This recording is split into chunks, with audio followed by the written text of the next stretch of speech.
علیکم صدر جمعیت علماء مولانا محمود مدنی صاحب، جنرل سیکریٹری ہمارے مولانا حکیم الدین صاحب، یہاں تمام جمعیت کے ذمہ داران اور ہمارے بہت سے علماء اور مساجد کے ائمہ یہاں موجود ہیں۔ میں جو آپ سے کچھ بات عرض کرنے جا رہا ہوں وہ کوئی ایسی نہیں ہے کہ جس کا ہمیں علم نہ ہو،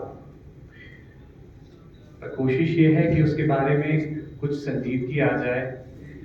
بحیثیت مسلمان، بحیثیت دین اسلام کو ماننے والے، ہم جو ہماری ذمہ داری ہے اس پر ہم اور زیادہ عمل پیرا ہو جائیں۔ اس لیے مولانا محمود مدنی صاحب نے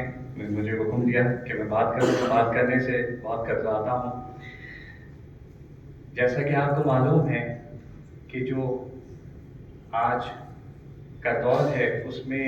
جو ماحولیات کا مسئلہ ہے، انوائرمنٹ کا مسئلہ ہے، جسے کلائمیٹ چینج کا بھی مسئلہ کہا جاتا ہے، اس میں کافی تیزی سے اثرات نمودار ہو رہے ہیں، اور ہم اس کے نتیجوں کو جانے انجانے میں بھی محسوس کر رہے ہیں۔ وہ کیوں ہو پا رہا ہے؟ وہ اس لیے نہیں ہو پا رہا ہے کہ اللہ تعالیٰ نے ایک پورے جو نظام ہے دنیا کا،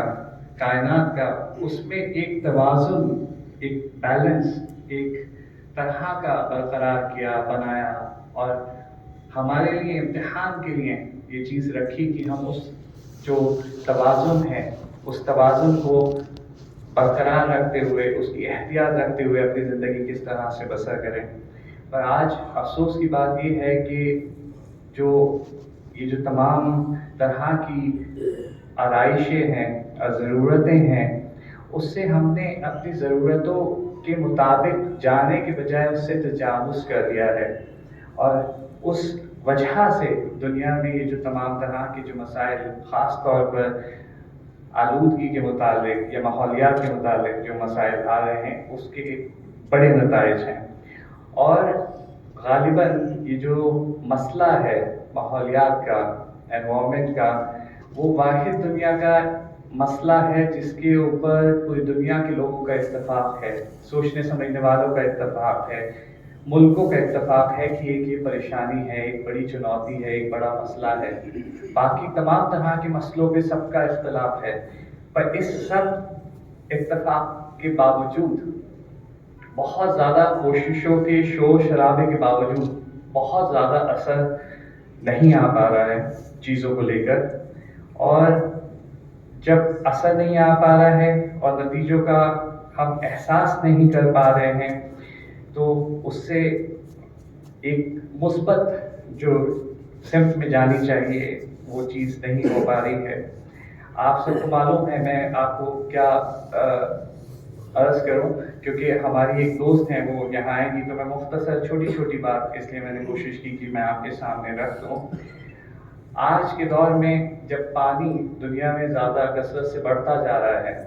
آج دنیا میں جو پانی ہے، خاص طور پہ انوائرمنٹ کی وجہ سے، یہ جو ماحولیات میں تبدیلی ہے اس کی وجہ سے، جو گلیشیئر ہیں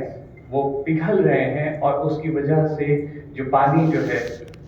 وہ بڑھ رہا ہے، اور جو زمین ہے جو ہمارا وہ کم ہوتی جا رہی ہے، جس کے نتائج میں سن 2030، سن 2035 خاص طور پہ جو بر صغیر ہے،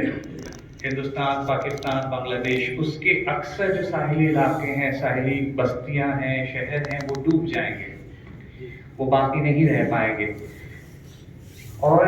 ان تمام پانی کے بڑھنے کے باوجود آج شاید جتنی قلت میٹھے پانی کی، پینے کے پانی کی جو دستیاب ہے وہ ہمارے سامنے ہے، اتنی زیادہ قلت کبھی دنیا میں نہیں ہوئی۔ تو آپ یہ دیکھ سکتے ہیں جب ہم نے توازن انسانوں نے بگاڑا تو میٹھے پانی کی قلت ہو رہی ہے، اس کے باوجود کہ پانی کا جو تعداد ہے، جو پانی کی جو کثرت ہے وہ بڑی ہے پوری دنیا میں۔ آپ کو حیرانی ہوگی، میں آپ کو صرف کچھ یہاں ایگزامپل ہی دے رہا ہوں۔ ہندوستان کی فوج میں جو شامل ہوتے ہیں فوجی، تو ان کے لیے ایک انہوں نے اسٹینڈرڈ بنایا ہوا ہے کہ کتنا سینہ ہونا چاہیے، کتنی ہائٹ ہونی چاہیے۔ انوائرمنٹ اتنا اثر ڈال رہا ہے، اتنا زیادہ اثر ڈال رہا ہے کہ ہندوستان کے کچھ صوبوں میں جہاں سے کچھ آبادیوں سے لوگ آتے تھے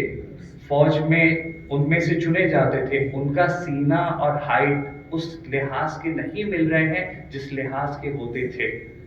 جس لحاظ سے جو ہے ایک انسانی جو ہے جسم ہوا کرتا تھا۔ تو ہماری جو حالت ہے ایک طرح سے آج کے حالت میں، کہانی آپ نے سنی ہوگی، اس میڈک کی طرح ہو گئی ہے کہ پانی کے جار میں ہلکی سی آگ پر، تپش پر اسے رکھ دیا گیا ہے، اور وہ میڈک اس تپش سے ابھی تو جو ہے اس سے فائدہ حاصل کر رہا ہے، اسے اچھا لگ رہا ہے، اور یہ تپش بڑھتی جا رہی ہے، اور ایک وقت ایسا آئے گا اگر وہ کوشش نہیں کرے گا اس برتن سے باہر نکلنے کی تو وہ اپنی زندگی بھی نہیں بچا پائے گا۔ جوشی مٹھ کا واقعہ آپ سب جو ہے حالیہ، آپ اس